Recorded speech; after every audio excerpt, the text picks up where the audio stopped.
Somehow I've got very good at Football Manager with this Venezia side. Last season, we came 5th in just our second season at the club. That gave us Europa League football for the upcoming season, and the board wanted to help us get there by giving us £9 million in transfer budgets. Now, I was already pretty happy with the team that we had. It got us 5th in Serie A last season, so what we had to do was bring players in to add some depth to the team, because that's what we were lacking, and particularly with Europa League football coming up extra fixtures this season, we needed that depth to be successful. So to add to the £9 million the board gave us, we sold £5 million worth of players, notably Dennis Johnson, who we sold for £4 million to Zaragoza. To start the transfers off, we picked up Elianusi on a free from Southampton to act as a backup for both wings, whilst Bojan Kovacevic arrived from Kukuriki for £2 million to play backup to Papetti and Leonidas. Alban Ekdal had been a stalwart for us in the box-to-box midfielder role, but he was getting on and needed a long-term replacement, so for £4 million we picked up Salvatore Esposito from Spal,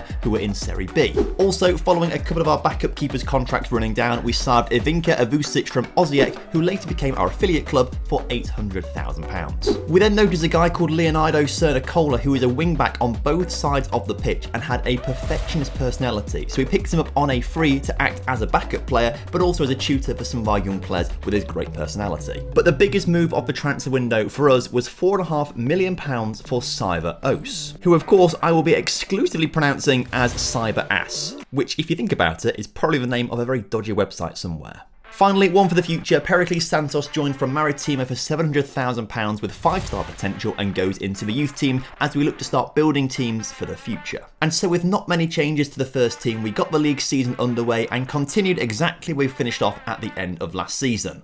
Winning. Brenner scored a 94th minute winner against Inter Milan to give us 3 points on the opening day of the season for the first time in this save. But it's better that you don't ask about the Spezia or the Parma games that came after the Inter Milan game. Wasn't great. But the Europa League draw was upon us and we got placed into a group with Sevilla, Vitesse and Sparta Prague. And it all went surprisingly well. A late 3-2 win away from Sevilla was followed up by a 4-1 thumping of Vitesse and a 2-1 win away from home in Prague. Complacency crept in as we rotated heavily for the home leg against Prague and ended up losing to them 2-1.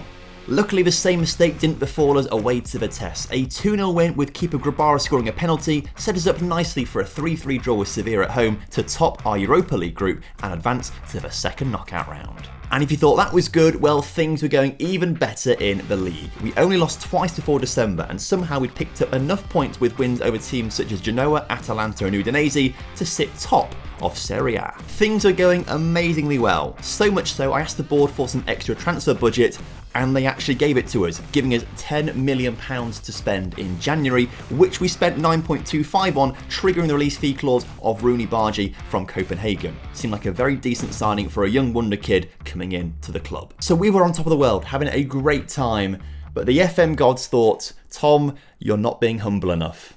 And they humbled us. Bologna, Cagliari, Sampdoria and Empoli, the bottom 4 teams of the Serie A table. And we had all 4 of them in a row. Well, Bologna and Cagliari's keepers both picked up Man of the Match awards in 0-0 draws that we suffered against them. And when we finally did manage to score 3 goals against Sampdoria, they scored 4, despite their XG being just 1.66. And then something happened that I've never seen in Football Manager in my entire life playing Football Manager, Championship Manager. Never ever seen this. And it really, really frustrates me still to this day. We played Empoli, and their keeper pulled off a 10 out of 10 rating, making at least 14 saves from 14 shots on target. To make it even worse, we gave Rooney his debut in this game. He came on the pitch in the 56th minute and then gave away a penalty 3 minutes later, which Empoli scored to win the game. Inside forward on the right hand side, let's do it. Let us do it. Confirm the sub. I'm not quite sure what's suddenly gone wrong with our team, to be fair. Like, we've been so good, but we just can't beat the bottom 4. Like, these should have been 4 routine wins in a row for us, and yet here we are. Rooney giving a penalty on his debut. What is going wrong tonight? This run of results, we only picked up 2 points from an available 12, saw us drop from first in the table down to 6th. It was a humbling experience. But it wasn't all doom and gloom, because something else happened that I've never seen happen in Football Manager before. I threatened to resign to get my way with the board, and it worked. The board are unwilling to grant our request for an increase in transfer revenue. Reason, your recent poor run of form has left us far from impressed. As such, we're not willing to grant you a request at this time. We're 6th in Serie A. We've also won our group in the Europa League. Who do you think we are? Discuss this with them. Welcome, Tom. We understand that you would like to discuss your recent request. Yes, I would love to discuss this with you, Duncan. In view of the club's healthy financial situation, I'm requesting an increase to the available transfer revenue. Your recent poor run of results has left us far from impressed. I'm gonna threaten my job. I mean, the chat are all saying do it. I don't think I can stay here if this is something the board aren't prepared to do. It worked. It actually worked. We did it! Come on! We did it! That's right, Duncan. Take that, you absolute prick. Even more infuriating though, after picking up just those 2 points from an available 12 against the bottom 4 teams in the league, we took on Roma, who were second in the table, and won 4-3, scoring in the 97th minute to secure the win. But just after that, we lost 3-2 to Torino. They scored the winner in the 99th minute of the game, when there's only meant to be 5 minutes of added time. I was so cross that I turned the stream off and thought, right, surely things can only get better in the next stream. But in the next stream, we started off with losses to Sampdoria in the Cup and Inter in the league, so I wasn't really feeling particularly confident, particularly with the Europa League knockout stages coming fast. We've been drawn against Benfica in the second knockout round, and we had to turn our form around. So what we did is that we switched up formations. In Season 1, we had a whole load of success with a 4-4-2 and a 5-3-2, so we thought, right, let's reset ourselves and go back to what worked and see if we can get some results going to build some form and momentum. And to be fair, it worked a bit. We picked up wins against Parma, Udinese and Bologna, but still lost to Sassuolo, Lazio and AC Milan. We also lost the first leg of the Europa League second knockout round against Benfica 3-2. But given a slight uptick in form, we switched back to the 4-3-3, which I really felt gave us the best chance of winning.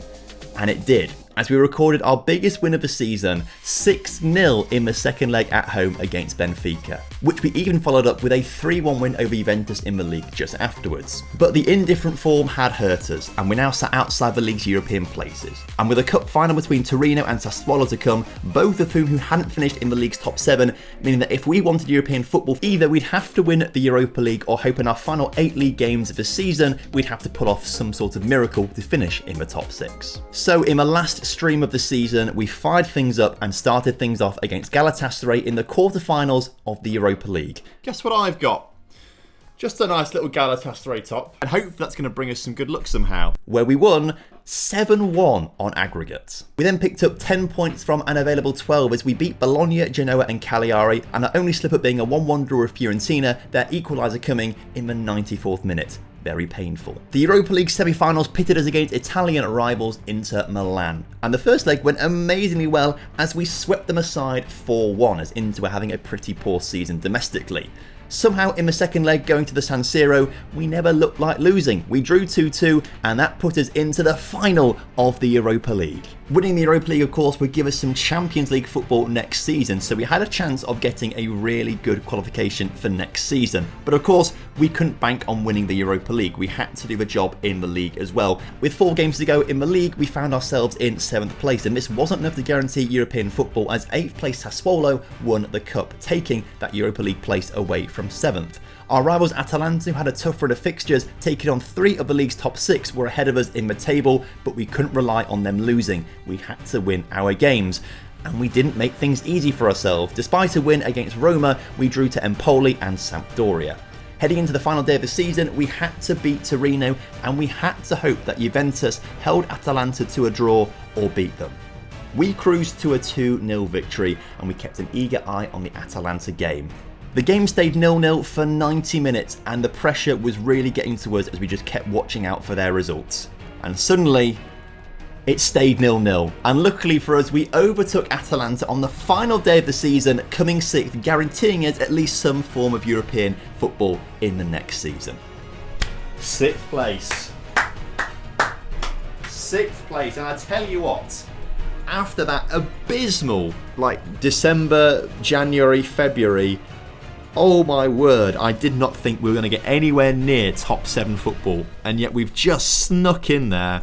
We were happy, but we wanted Champions League, and Champions League was available if we beat Sassuolo in the final of the Europa League. Now, if you're unfamiliar with this save, you might think Sassuolo, a pretty easy team to beat. Well, they're not. Season 1, they came 4th, and Season 3, they came 3rd in Serie A. They're used to Champions League football, they've got a Champions League football ready team, and they like to win their games. So it's going to be a really tough fixture for us. We hadn't lost a game all stream, but was this the moment that we were about to lose our first of the evening? Well, we kicked things off against Sassuolo and things were going okay, a pretty cagey game until Busio's free kick was saved by the keeper, but Leonidas followed up to score the goal to put us 1-0 up. Leonidas scores! Oh, what a fantastic goal for Leonidas, who really shouldn't be playing this game on the grounds that he is injured. But we've juiced him up with performance-enhancing drugs, basically, to get him to play this game. Early in the second half, inside forward Patrick Wallermark doubled our lead, which was fantastic. That's a great ball from Rooney to Wallermark. Wallermark through. Wallermark scored! You love to see it! But moments later, holding midfielder Esposito got sent off for a second yellow card. Has now got Esposito sent off. Right. This changes everything. Well, Busso, you've got to be a box-to-boxer.